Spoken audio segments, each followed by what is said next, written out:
If we want to talk about the establishment of the United States, we have to go back further in time, back about 900 years ago, quite honestly. We're going to talk about today traveling Asia's Silk Road. So we'll start with some definitions. First one is the word emperor. The emperor is the ruler of an empire. Could be compared to like a king or a president. Magnetic compass. This was a Chinese invention. It was used by sailors to help find direction out at sea. Moving on, we have some people that are going to be important with this lesson.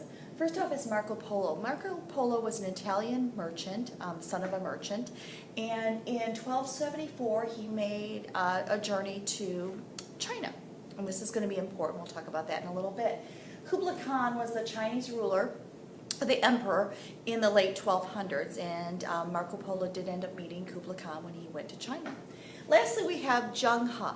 Doesn't look like it, but that's how you say it, Zheng He. Zheng He was the commander of the Chinese army in the early 1400s. Places that'll be important for us today will be Venice. Venice was a city in Italy. It was a port city. It's where the Polo family lived.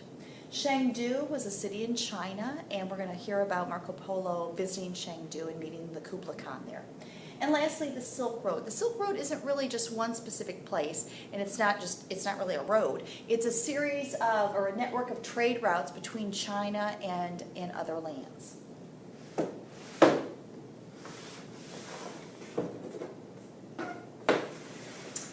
All right, details of Marco Polo's trip.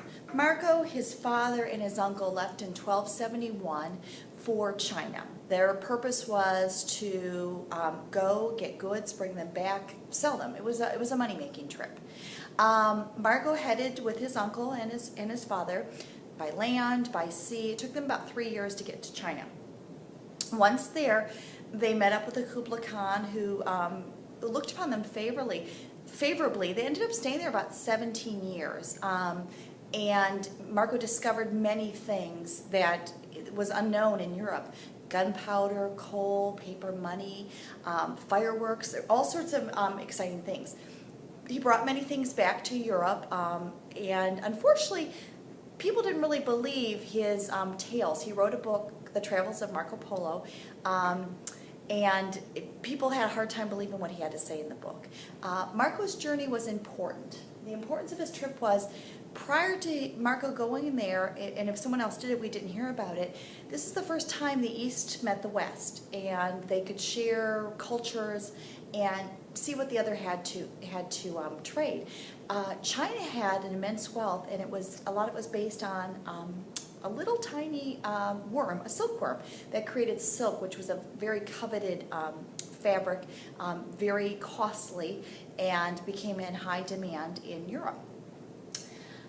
The Silk Road connected lands, surely. It was a network of trade routes, connected lands.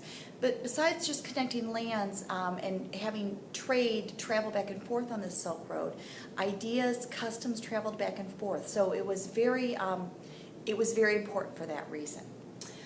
Moving on to Zheng He. Zheng He's father opposed the leaders. He was killed. Zheng He was taken prisoner and was given as a servant to the prince. He befriended the prince befriended him, and together, when they were older, they decided to overthrow the ruler, and the prince became the new emperor. He wanted to open up a new era in Chinese ways, and he wanted to show Chinese immense wealth and power, and he wanted to do this by exploring and trading. So he sent Zheng He on a series of 7 expeditions. He went to India, he went to Southeast Africa, he went to Asia, and traded and saw what these other lands had to offer. He even brought back a giraffe. So people were very, very amazed at all the things.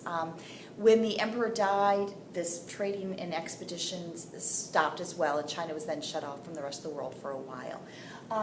The world became a smaller place. All of a sudden, cultures met and knew about each other. How does this affect the founding of our United States? We're going to see that once these doors were opened between different cultures, different lands, people became interested and wanted to see what else was out there, and that will lead to some further explorations.